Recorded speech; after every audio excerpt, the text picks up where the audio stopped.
Selamat malam, Bapak, Ibu, dan Saudara yang dikasihi oleh Tuhan Yesus. Dalam ibadah Pelkat malam hari ini, kita akan bersama merenungkan firman Tuhan yang tadi telah dibacakan, yaitu dari kitab Hosea pasal 5, ayat yang ke-8 sampai ayat yang ke-15, di bawah tema, Waktu Tuhan Tiba atas kejahatan umat Israel. Bapak, Ibu, dan Saudara yang dikasihi oleh Tuhan, kitab Hosea ini ditulis untuk menunjukkan kepada orang-orang Israel mengenai kasih setia Tuhan, atau yang dalam bahasa aslinya kasih setia itu disebutkan dengan kata hased. Nah, Israel telah memberontak melawan Tuhan berulang-ulang kali. Mereka melakukan kejahatan namun kembali diampuni oleh Tuhan, tetapi mereka kembali melakukan kejahatan. Nah, kemudian pada akhirnya raja-raja Israel telah menyesatkan banyak orang mengikuti Allah-Allah palsu dan juga menajiskan bait Allah. Bangsa itu sudah lupa siapa mereka dan milik siapa mereka. Israel telah berbalik dari Tuhan, dari Dia yang telah memilih mereka, melindungi mereka, dan juga menyediakan bagi mereka serta memberkati kehidupan mereka. Mereka lupa akan siapa pencipta mereka. Mereka telah melacurkan diri dengan Allah-Allah lain dan juga bangsa-bangsa lain. Hati mereka telah bersinah dan juga menyembah berhala, telah menjauhkan mereka daripada Allah. Nah, kitab Hosea ini merupakan kitab yang sangat indah, yang berisikan tentang cinta kasih Tuhan yang begitu luar biasa terhadap umatnya, yang digambarkan melalui kisah kehidupan Nabi Hosea, di mana dia adalah seorang nabi di Israel dengan panggilan yang sangat unik daripada Tuhan. Dia diminta oleh Tuhan untuk menikahi seorang perempuan yang bernama Gomer, yang adalah seorang pelacur. Dan juga Tuhan meminta ia untuk tetap setia kepadanya. Lalu Hosea menikahi Gomer yang tidak setia kepadanya. Namun berulang kali Hosea menebus Gomer dan juga membawanya kembali kepadanya. Nah, Tuhan memberikan Hosea sebuah panggilan khusus dan pesan khusus untuk orang-orang Israel, bahwa kasih setia Hosea kepada Gomer yang tidak setia kepada Hosea dimaksudkan untuk menunjukkan kasih setia Tuhan kepada umat Israel yang selalu berlaku tidak setia kepada Tuhan. Nah, Bapak, Ibu, dan Saudara, isi kitab Hosea terdiri dari 3 bagian utama, yaitu bagian yang pertama dalam pasal 1 ayat 2 sampai pasal 3 ayat yang kelima. Ini berfokus kepada penghakiman dan juga pengharapan dari Allah. Kemudian bagian yang kedua yang merupakan bagian bacaan kita, yaitu dalam pasal 4 sampai dengan pasal 9 ayat yang ke-9, di mana meneliti dengan lebih seksama lagi bagaimana pengungkapan penghakiman Allah atas umatnya. Dan bagian yang ketiga yaitu dalam pasal 9 ayat 10 sampai dengan pasal 14 ayat yang ke-8, di mana kembali pada pengungkapan pengharapan yang Allah nyatakan melalui nubuatan-nubuatan Hosea.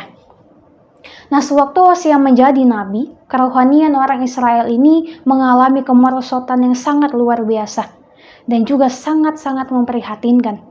Ini disebabkan karena mereka meninggalkan Tuhan dan juga menyembah Baal atau dewa kesuburan. Ketika menikmati panen yang berlimpah, seharusnya umat Israel bersyukur kepada Tuhan. Namun sebaliknya, mereka menganggap bahwa itu adalah pemberian dewa Baal, bukan pemberian Tuhan. Nah, keadaan ini dengan tepat digambarkan oleh Nabi Yesaya. Di dalam Yesaya pasal 1 ayat yang kedua sampai ayat yang ketiga, begini firman Tuhan. Dengarlah, hai langit, dan perhatikanlah, hai bumi, sebab Tuhan berfirman, Aku membesarkan anak-anak dan mengasuhnya, tapi mereka memberontak terhadap aku. Lembu mengenal pemiliknya, tetapi Israel tidak. Keledai mengenal palungan yang disediakan tuannya, tetapi umatku tidak memahaminya. Nah, walaupun bangsa Israel begitu mudah melupakan kebaikan Tuhan, tapi dia tetap mengasihi Tuhan. Kasih Tuhan kepada umat Israel dilukiskan seperti kisah Nabi Hosea pada istrinya. Kisah Hosea dan kisah Gomer adalah salah satu perbuatan simbolis yang menggambarkan tentang kisah antara Allah dan juga umat Israel. Hosea memerankan posisi dan juga perasaan Allah, sedangkan Gomer dan juga rupa dari tindakan dan perilaku Israel yang tidak setia dan juga yang mengkhianati cinta Tuhan dan juga beralih kepada Allah lain, yaitu kepada Baal. Nah, selanjutnya marilah kita melihat beberapa hal yang penting dalam bacaan kita untuk menjadi pokok perenungan kita. Bacaan kita hari ini berisi mengenai reaksi Tuhan melalui Nabi Hosea terhadap segala dosa dan juga kesalahan, sekaligus ajakan kepada Tuhan, umat Tuhan untuk kembali menyembah Allah.